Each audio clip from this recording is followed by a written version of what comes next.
All right, guys. So let's get to our first topic of the day, and that is that Jack Reacher or Reacher um, season 3 has topped the Amazon Prime most watched charts.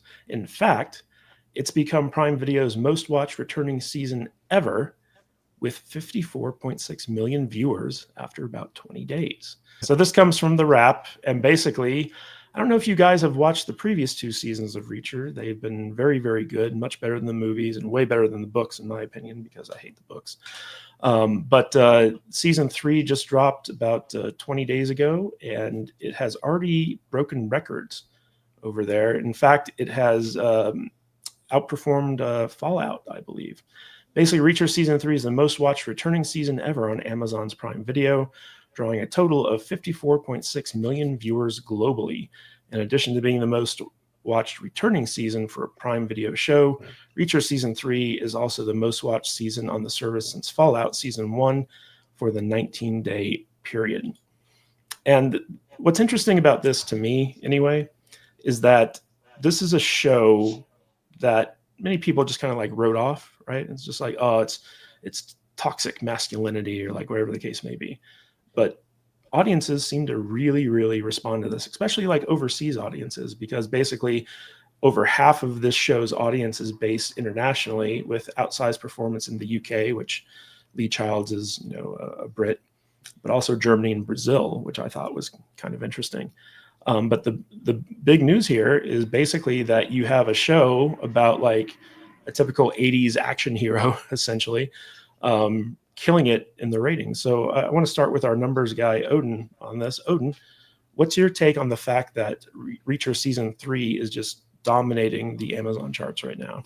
Yeah, I mean it's not too surprising because unlike some of the other shows that have come out more recently, Reacher has been able to build its audience over time, and it's also one of those examples of a show that has actually not only pleased the audience that started watching it from the very beginning, but has continued to please and bring in new audience members as the seasons have gone on. And so as you do that, it starts to have this, kind of snowballing effect. And though I wouldn't say that Reacher is by any means at the same level as like what a Game of Thrones was or any of those other like massive shows, like from Amazon, I do think that it is absolutely like one of their one of their most, if not one of their more successful shows. And it really just again is indicated here by the numbers as we're seeing them. So you add that on with the way that they typically will market their shows, right? As soon as their show's series debuts, typically they will put promotional material for it on their website and all those other things. And whereas for this one, from what I've heard, it hasn't been as maybe aggressive as like Wheel of Time's promotion has been on the site. It is still very clear that the audience that they've been able to build is happy, is seeking it out, and is continuing to watch it and to share it. And so again, kudos to them for actually having a good show. And the fact that they're able to do that, despite the fact that the main actor has said some really dumb things, is pretty amazing too. Yeah, what's interesting about a show like Reacher is that its budget is very small compared to something like Wheel of Time, which requires like a lot of special effects, Mm-hmm. and a lot of these like big budget, like Russo brothers shows and movies and stuff like that.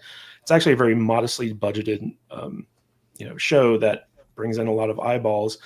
But Alan Richardson, the guy who plays Reacher, has been kind of more vocal lately about like his political leanings and stuff like that, which is, I feel like, hurt the brand slightly. What do you think about that, Dutch Butters? I definitely think he's hurt the brand.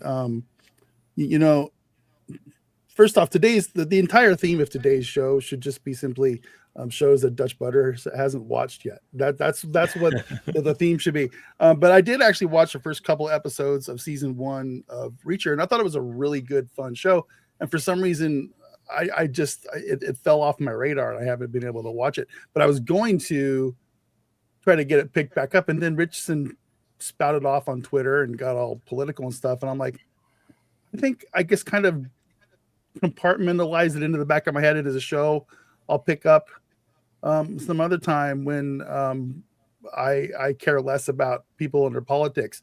So he kind of Luke Skywalker. He kind of screwed up the franchise because he spouted off, and just like all these actors do when they get political and start talking stuff that they shouldn't be talking about on social media, then I get very disinterested in what they're in. So I don't want to support them.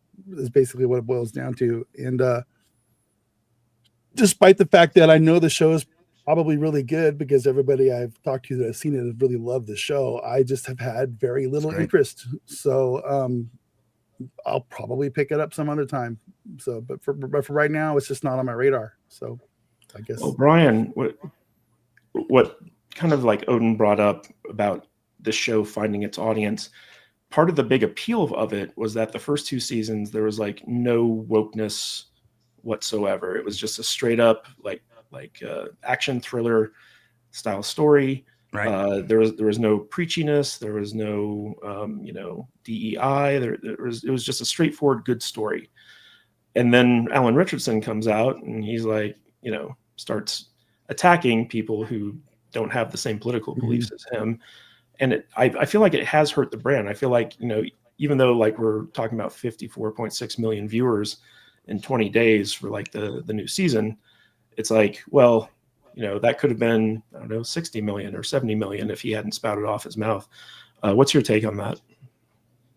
Um, no, you're probably right. Like I've said before, I don't think normies are in tune with a lot of stuff like stars are saying, politics and all that, as we are. So we expected it to hurt numbers, but most normies are just like my dad. Yeah. Not he's not on Twitter, he's not on Facebook. He just sees Reacher on Amazon. He's like, hell yeah, and Hmm. he doesn't know the difference, or nor does he care. And to be fair, we've always told actors to just shut up and act. And I'm not seeing anything woke in this new series. Like it's the reason it's doing well is probably because it's pretty much following the same format that Reacher's been following the entire time. In fact, it's pretty damn good. Um, quick point though. Next time you watch it, notice one thing. Uh, Reacher walks for some reason. He walks like an NPC in a video game. Like I don't know if you ever noticed that, but like if you ever played like Grand Theft Auto, any of the Grand Theft Autos, the way they walk, watch him walk down the street. Like I think in the third episode, he gets naked because he gets naked all the time, and he's all the like time. walking down the street with his giant bulging back muscles, but he walks like he's being controlled by a character externally, and I'm not sure if that's just the way Well, that's because all the Alan walks bulging or what. muscles make it so it's harder to be as flexible to walk It's like a hard to be normal person. flexible. Yeah. Yeah. No, but I like the new Mhm. show. And again, I don't think normies are just paying it. I don't think they're paying attention to I what have these people are saying. I have that problem every day trying to walk down the street, with all my bulging Yeah, so much, muscles, so much muscles, muscle. right? It's Yeah. hard to bulging even back like get muscles. out of my chair. Yeah, it Yeah, makes but it difficult to do some things. someone in the chat said normies are based, and yeah, you're probably right. They're pretty based, but they're also not. I don't think they're paying attention to what these people are saying. So Yeah, a lot of them Yeah. are very ignorant of celebrity, and for good reason too. It's like, well, why should really they care about that, right? It has no real bearing on their life. What Right. some random celebrity has to say about some random political issue that they're not educated on. So it's like, why would they even care? The difficult thing for me, honestly, probably why I haven't really jumped back into the show either, because I haven't started watching season 3, and I've had no real draw or desire to. Is probably just because I'm so weirded out by just the look of this guy, Alan Aldershot, because we've been rewatching, my wife and I, because she has never seen Smallville before. So I'm rewatching it with her, and he plays Aquaman in that show, and he's so young, and he's like half the size. And so like I look at him and I'm like, wait a minute, that's the guy that's playing Reacher, and it's like my head does not compute how the person is the same guy. So like for me, I look at him, I'm like, you don't look like that. I've seen what you look like. dude, I envy you. You get to watch Smallville with someone who's never seen it before. Yeah, That's awesome. she's liking it. It's great. Yes. You know who else likes stuff is Smitty. Hey, Smitty, what's your take on Reacher? I know that I think that you've reviewed it on your channel, but why do you think it's finding such success on Amazon? So I've only just started watching Reacher. I've had a few people on my Discord. They recommended it and said it was a pretty great show. And it is. I understand that, he might have said some things a lot of people didn't agree with. I didn't hear what he said, but the same token, like he's got to have his opinion, and like if I say something, no one gives a shit, right? Because I'm just Paul, sitting behind a keyboard, right? But he's a public figure, and That's there's not really true, no Smitty. We time. care. We care what you say. There's really no time he can say whatever he wants and have it not blow up. Be like, oh, he said he ate chickens, so whatever he says, they could just run with it. How dare you? I don't agree with him. He should probably know better if you're going to be a public figure to not come down on some people, or either that, or you just have to take whatever's coming to you. And which is, I mean, just fine. You just have to know what you're getting yourself into. Yeah, that's true. But I like the show personally. I made a Love it. mistake watching the show. I thought the show had previously been on CBS, and my wife asked me. She said, "Is this okay if our son watches you?" I was like, "I'm pretty sure. I think it was on CBS." And then all of a sudden, there was some bloody guy hanging from the ceiling with his balls in his mouth, and then I'm just like, "Okay, Yeah, I'm just and look away, blatant son. I'm nudity. sorry." Blatant But nudity, yeah, I think it's a fantastic show so far. I'm only in probably middle of the way through season 1, but it's a decent. That's about it, I guess.